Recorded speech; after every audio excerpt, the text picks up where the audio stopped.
So you want to build a house? Welcome to the podcast by Statera Homes. I'm Scott Daly, and I'm here with my co-host, Jacki Kovaleski. Hello. We are so glad to be here in this episode. This is, it's been a while. If you look, of course, if you're listening, if you're just binging us, right, you don't realize that there's been a substantial lapse in time from the last podcast we had until this one. Right. Thank you for binging us, by the way. That's great. That's you lucky listener. Yeah. And a lot of that is because these were recorded in 2020, and and 2020 is not a year anyone. They know. They know. Right. We don't even have to explain it. The reason why it's been a couple of months, it's 2020. Yeah, there we go. Next topic. On to the next thing. All right. Actually, what are we talking about? So today we're talking about downsizing, which is also kind of a small part of relocation. Sure. Right? So a lot of people that listen to our podcast are thinking about moving from where they live to maybe Delaware, or just relocating to a new area in general, because a lot of these principles that we talk about in our podcast are applicable whether you're going to Delaware or not. Yeah.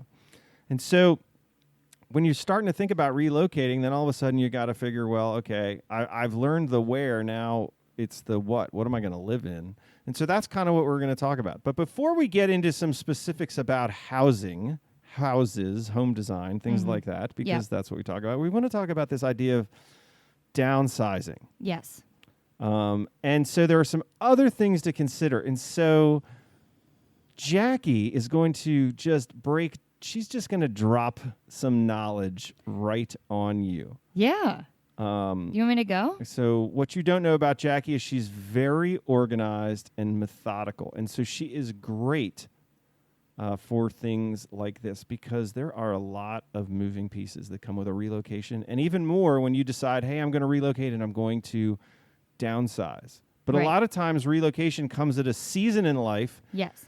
Where downsizing makes sense, right? I had kids. I live in this house. I raised my kids in this house. My kids are gone. Thank God. They don't come back except to visit. They don't live with me anymore. And so I had a house in a location that was a perfect fit for one season. But now I'm entering a different season, and I don't know if this is a good fit. But I don't want to have a space in my new season that was built for my old season. And so how do I think through that? So Jacki, give us a framework. So we're gonna start at 10,000 feet. We're gonna get granular here very quickly, but we're gonna start at 10,000 feet. Jacki, help us understand how we can mentally and emotionally prepare for downsizing. All right. So there are just so many factors to consider. I'm gonna try and make it nice and simple. I'm gonna talk very slow. I don't believe that. Okay, one of those things I can promise. Right. Here we go. So I made sort of a list because I thought, when you move, you get all excited. You want to focus on where you're going, and you might need to take a little step back and consider what you can do to make your process of moving a little bit easier before you even get started on designing your new space. So when you move, you have to consider things like money and family and friends and animals and neighbors and other family or adult children, and everyone has an opinion. Not to mention you have one. Right. And so when you consider all of those things, it can just be too much. And a great way to deal with that is and one of my favorite things to do is make a list. She loves lists. It might sound silly, but if you consider money as one topic and you look into what can I afford, what moves do I want to do, we'll talk a little bit about that later on.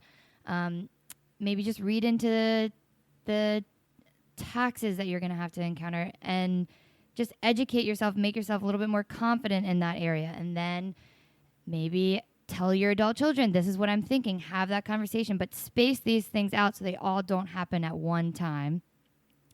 And then when it comes time to decide on your new season of life, you already have those things in order, and you know what all those factors are ultimately leading to one sound decision. You don't want to make your decision and then try and rationalize after the fact. Because a lot of people are sitting there thinking the biggest fear they have is, am I doing the wrong thing? Right.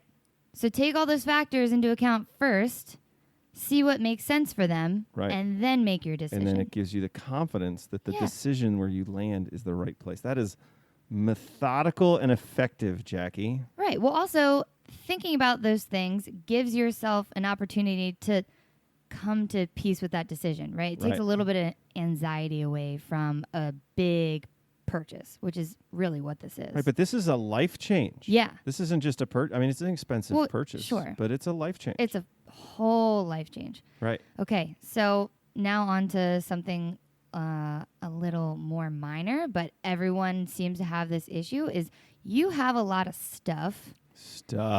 Right? Don't you have a lot of stuff? Oh, my gosh. Can you name one random thing in your house that you just know you could get rid of right away? Well, I have a chicken suit. Right. I have a dinosaur purse. Although I kind of want to keep it. Well, what's wrong with us? Why do we do that? So it's a loaded question because I could get rid of the chicken suit, but I'm absolutely not. Exactly. There are things, but there are other things, that you can get rid of. Like my daughter's shoes from high school. Right. 8 water bottles that you don't even know where the tops are. Old chair, an accent chair that you have in some room or closet, whatever. So it's not really spring cleaning. It's more of, it's more in depth than that. It's really, what am I going to use in my new home? What can my adult children take away? What can I donate? What can I sell? The answer is nothing on the adult children. Full cleaning. No. They never. Well, I don't know how to handle that. Right. I don't either. I have adult children. I have their stuff in my house, and it's not. We're not the expert on that. Right. That's something you're going to have to figure out for yourself. I'm sorry to tell you. So the analogy, so we're working with a season analogy. Sure. Right. And so the analogy is this, is that, you want to have what's appropriate for that season. Yes. Right. So as I go from, say, winter to spring, and in winter I'm always cold, so I wear a ton of very thick clothing. And at some point in spring, the weather doesn't accommodate that clothing anymore. And so then I have options. And my options are either to change the weather, i.e., make sure that my house stays cold and I don't go outside, and so I can still wear my winter clothes that I have in the springtime and going into the summer when it's too warm. Or that's one option. The other option is I change the clothes to fit the season. Sure. So the analogy is this, so you're going into a new season of your life, and, this season has advantages and disadvantages. But if you're thinking that you need the same level of stuff and the same type of space that you had in the previous season of your life, then you need to get out one of Jacki's lists, and you need to fix that. It's not likely. That's right. This is a different season. And because this is a different season, one of the things that probably doesn't need to be very present in this season is all the stuff. Right. And so just continuing on that analogy, all the things I mentioned before, the money, the family, the friends, pets, all things you need to consider in the season you're in, and then see if those match the season you're going into. These are all things you can do before you move into your house. So I can just say these children no longer fit the season. Well, I don't know about that. Yeah. But so in all, you don't want to be in your new home and trying to deal with that. You want all your energy. You want to be excited about your new home. You already want to deal with that stuff before you get to that point. Make sense? Right. Okay. So moving on. Now, we kind of have the emotional aspect. We touched, I don't know if it's down pat, but we touched on it. Right. Okay? Now we need to touch on the financial downsizing aspect. Okay. Right? That's what it's called. You can air quote that if you want. The most common reason for downsizing is retirement. Would you agree? Sure. Okay, great. You agree with the internet. Especially in this area. So it's likely people are dealing with some sort of fixed income, and they might want to sort of make the most of it. And there's an opportunity when it comes to downsizing financially. So you might be looking to have a smaller mortgage or no mortgage, take that equity built up in an old house, put it into other investment vehicles like IRA, etc. So these are things that you really should look into, again, before you make this decision. Right. Just to prepare. What are your options? Make yourself feel more confident in what you're going to decide. It doesn't hurt to look it up. Right. And those are challenging, uncomfortable conversations. So you have to understand that what we're talking about here, we know this is not easy, but it's a lot easier to have these conversations on the front end. Sure.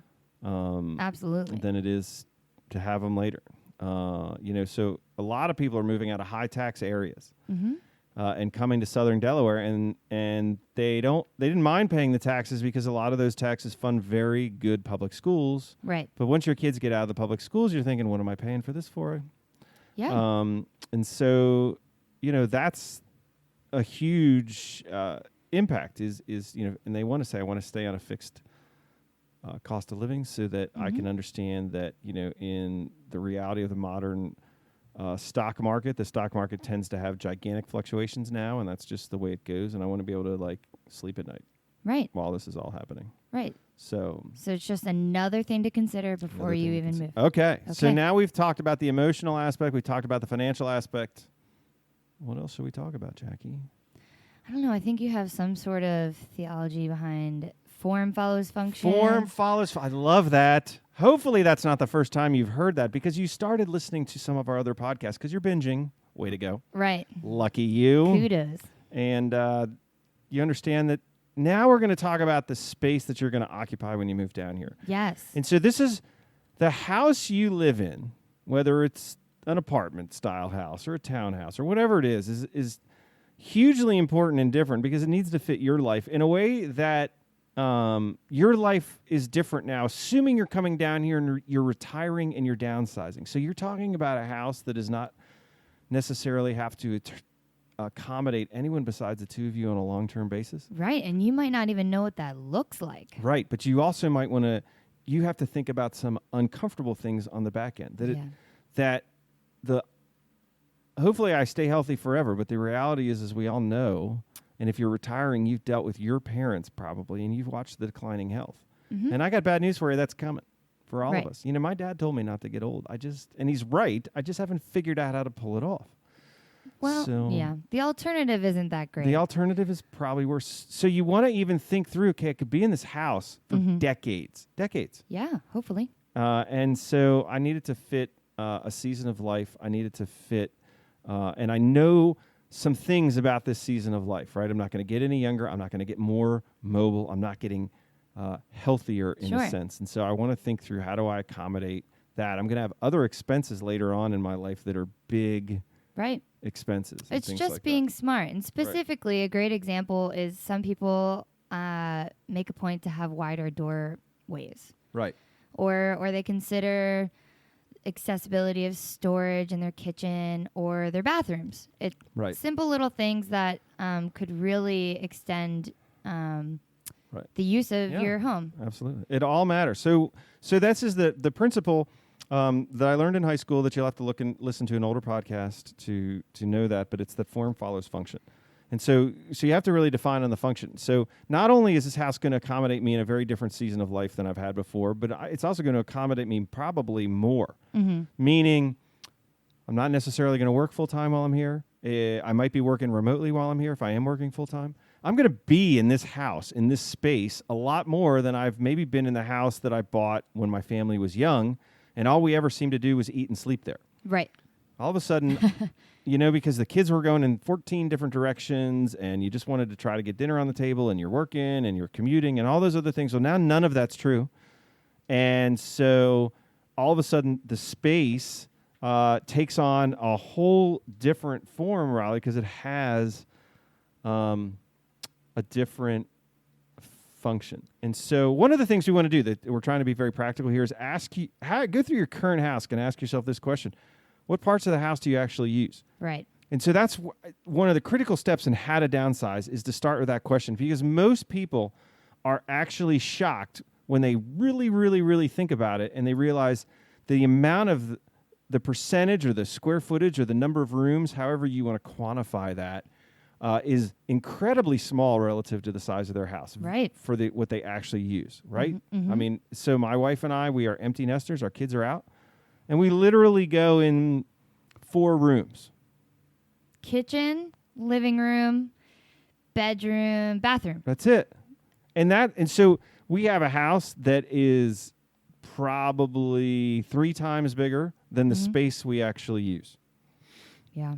And so that's why having that conversation says, okay, so here are the essential spaces. And that's going to factor in for 2 things. It's going to factor into the size of the house, and then it's going to factor in to the features that are there, right? So like my wife and I were some of the only people in the world that I know, we don't have a TV in our bedroom.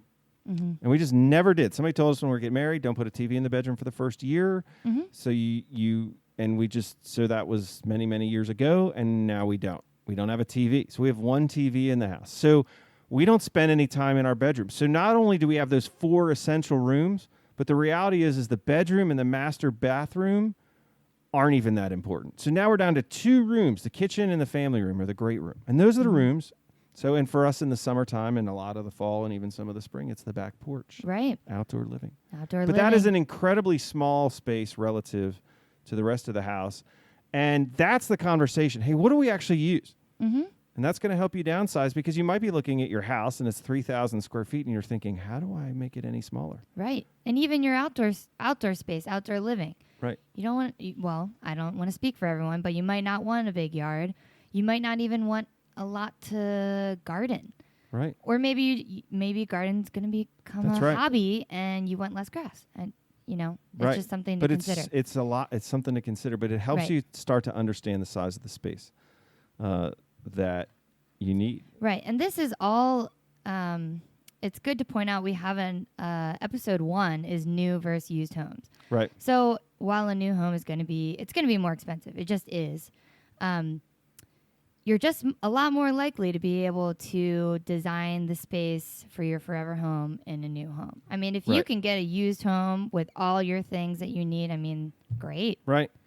But you have to go through the process and make the list and make the decision that's right for you. Right. And make sure you're getting what you want out of it. Right. Because that's one of the key differences. Because you might think, oh, well, we'll buy a used home. We'll save a little bit of money, and then we'll do some renovating. Well, now you're talking about doing renovations in a town that isn't your town. You don't know the plumber. You don't know the electrician.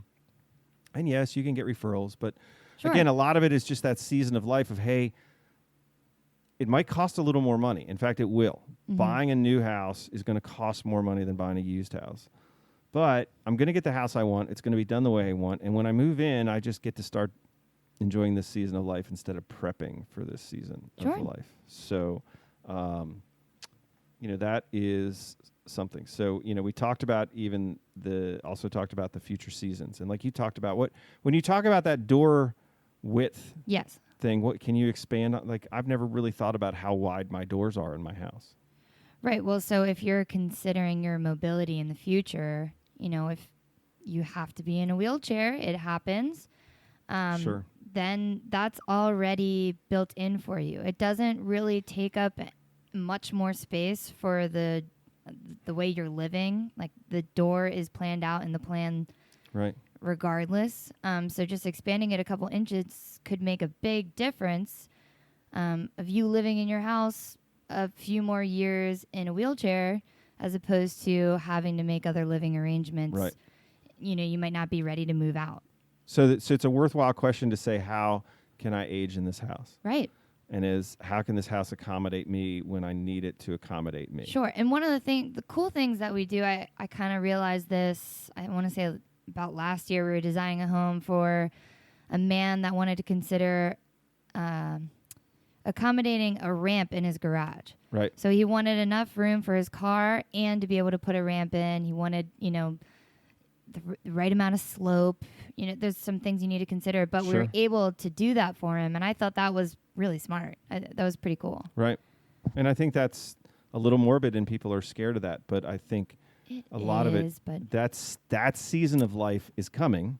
Right. And being able to stay in your home allows your quality of life to be much better than if you have to, like you said, make other living arrangements. Right. So. What's more tragic? Having to move out of the house that you designed a little bit sooner because you didn't make that small little change. I mean, does it cost anything? I mean, I don't know if it costs extra. It can cost a ton to retrofit. So if you the practical reality is when you're looking at a new space to buy that's your retirement home, that you're downsizing, whatever, is to think about, if I have limited mobility, how does this house live? Mm-hmm. And if you don't know, especially if you're looking at new construction, that's something you want to ask the builder. Hey, Right. are there any accommodations that are already designed in this house for Yeah. someone with restricted mobility? Right. My question is, when you go to plan your house, how much more? You can't give me a number, but it's probably worth the cost, right? Just to open the doors a little and It almost provide certainly it. is. Yeah. And so okay. it's Statera, like you're going to get a 3-foot wide doors through the master suite, and one of the entry doors is going to be 3 foot wide. So there's no modifications that are going to be required for that kind of ability. You're going to get a higher toilet, like an ADA height. They call it comfort height toilet. You're going to get a comfort height vanity, things that are already designed in the space for someone with restricted mobility. Right. There's also going to be enough wood in the walls that if you have to add grab rails into showers and things like that. And that doesn't hurt resale. It doesn't hurt resale. Yeah. And it's just smart, and it basically costs you nothing if you're building new and you plan Right. for it.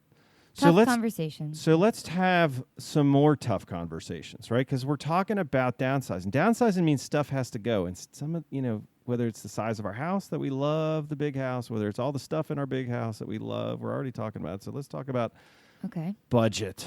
Oh, yeah. Mm-hmm. Right. So we just want to give you a few pointers about walking through here. So let's just talk again, like gigantic master suites. Okay. All right. So one of the things, if you're looking at new construction, you're going to find out is that the owner's bedrooms and the owner's suites of the model home for the builder are usually just these expansive, beautiful things because they know the person who is making the decision about whether to buy that house or not is going to be probably living in that room. Uh-huh. The question is, are you one of those people? Right. So, like, take gigantic whirlpool tubs in owners' baths. Mm-hmm. And I don't know anybody that really uses them. They always, I'm going to use that. But then, it takes an hour to fill. And then I got to clean it. And so, I never use it. You know, when I was little, that was one of my chores, was to dust and clean out the jacuzzi in my parents' suite. Right. And it was dust because they never used it. And I always had to do it. It's not like someone used it. So don't take the bait and think that that's a thing. Because for most people, again, we talk about bedrooms. And if you've listened to the Statera design principles, we don't go crazy on owner suites because you're going to spend most of your time there with your eyes closed. So buy a really nice mattress and live in a smaller bedroom. Yeah, nice mattress, nice closet. Right. It's all about the closet. So that's something to think about. Whereas the kitchen, the kitchen's a thing. Big thing. Because you're going to meet people down here that are just like you. They move down here and no one has to work the next day and everybody wants to have happy hour. And so you're going to find all kinds of fun people to hang out with who have the same interests as you, and you're going to have this social activity, and you're going to find out that all this social activity always is in your kitchen. That's exactly right. So, think about the kitchen, right? Because you have a budget, so you only have so much money you can spend on a space. Yeah, and where do you want to spend it? Spend it where you're going to get the enjoyment out of it, not necessarily thinking always about resale. I get that. But at some point you want to kind of enjoy the season and know that, you're going to be able to resell it. But you're going to spend a lot of time in this house. And so you want to have that space. Sure. And let's even talk about one slightly even more difficult. First, we've had to tell you about the budget. Then we've had to tell you how to design your house and that you're going to have to make hard choices. Mm-hmm. Let's talk about all those bedrooms that you want to build in your brand new house for all of your adult children and grandchildren. For them to live with you. Right. But you don't want them to live with you. You want them to visit. That's just the thing. You just want them to visit. You just want them to. And let me give you the other depressing reality. They're not going to come as much as you think. That makes me sad, though. It what does. if they do? There are some families, right? There's tradition. There's summer. There's summer at Grandma and Grandpa's. And there is. But like everything, that summer at Grandma and Grandpa's, which I had, was a season in my childhood. That as I got a little, when I was younger, Grandma and Grandpa weren't having me up for 2 weeks. When I got a little older, they were having me up for 2 weeks. And then when I got a little bit older, I didn't want to go. Right. And so my point is, and that was the 70s or the 80s, and I guess it was the 80s. And for me, that was a season in my life when I spent a lot of time at my grandparents' house. Mm-hmm. And there was a season in my life when my family went to my grandparents' house. And that season was short. in the span of an adult life. It was a big thing in a kid's. And so, yeah, you want that giant space for the holidays and for the gathering. But as the children get older, the grandparents aren't the center, aren't what their social life is orbiting around. You have to get into their orbit. Right. So you might not need 4 extra. Right. bedrooms. So if you're going to spend $100,000 or $150,000 blowing out this house so that everybody can be there, look, that is noble, but I don't know that it's wise. Take another look, because they're not going to come like you think they are, and the kids will sleep anywhere because it's close to the beach and it's free. And if you make it too comfortable, they might not leave, and that's as problematic as them not coming. Air mattresses have really come a long way. No question. Really. So we just want you, again, to think through the space, because we run into it all the time. Well, I need a separate suite for my 3 grown children to all have their own bedroom, their own bath, and then I need a couple extra rooms for their kids. And pretty soon you're building a beach house. Right. And you might as well just rent one, because you can rent one for a week in the summer in Rehoboth or Dewey or wherever. That's going to cost you less than it's going to cost to blow up your house to make it fit all those people, because then you have to clean that, you have to heat it, you have to cool it, you have to maintain it. Forget it. Just rent the place for it. And I know that sounds crazy, but there's a ton of great big houses around here, and that makes more economic sense when you're downsizing than it does to have a house that accommodates all these people. Because what you've done, if you do that, is you've turned around and you've built the house you just lived in. You just moved it. Right.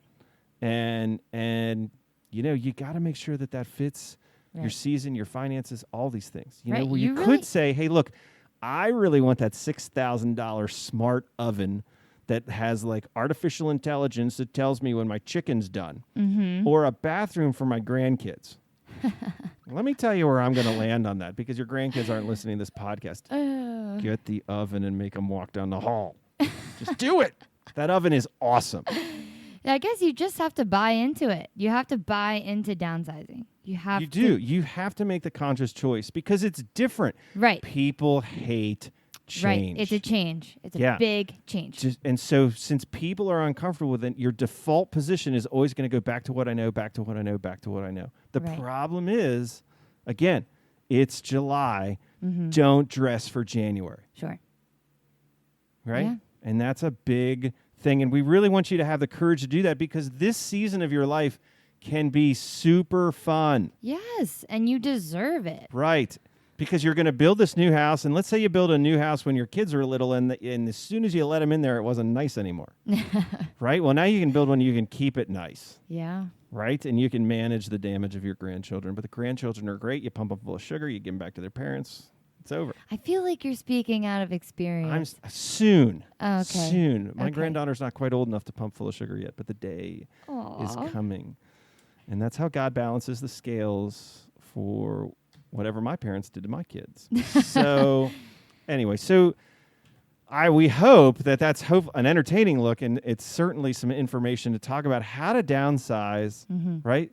So, I guess if we sum it all up, is do a lot of prep work up front, right? There's a lot of planning. Do a lot of planning, have a lot of conversations, ask a lot of questions. Second of all is design the space that's going to make sense for you, and that is how you live and your budget. Yes. And how you're going to live as this season kind of evolves for you. And Correct, if there's anything else I would sum it up is, hey, be a little selfish.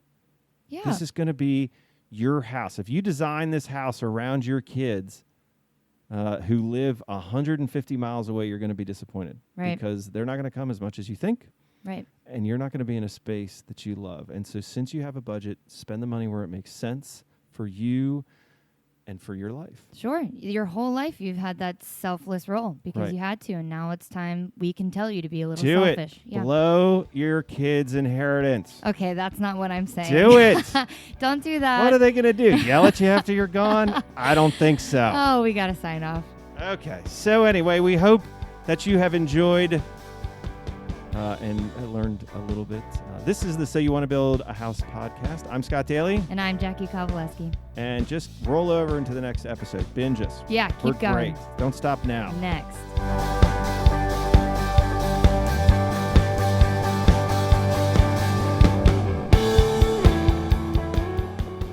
So You Want to Build a House is brought to you by Statera Homes. Statera Homes is a craft home builder in southern Delaware.